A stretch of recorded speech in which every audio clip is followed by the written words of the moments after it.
National Weather Service in Nashville has issued a severe thunderstorm warning for Houston County in Middle Tennessee, Humphreys County in Middle Tennessee, until 7 p.m. Central Daylight Time. At 5:55 p.m. Central Daylight Time, a severe thunderstorm was located over Paris, moving east at 50 miles per hour. Hazard, 60 miles per hour wind gusts and nickel-size hail. Source, radar indicated. Impact, expects damage to roofs, siding, and trees.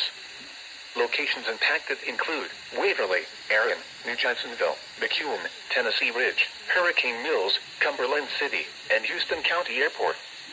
This includes Interstate 40 between mile markers 159 and 160. For your protection, move to an interior room on the lowest floor of a building. Repeating, a severe thunderstorm warning has been issued until 7 p.m. Central Daylight Time for the following counties in Tennessee, Houston, and Humphreys.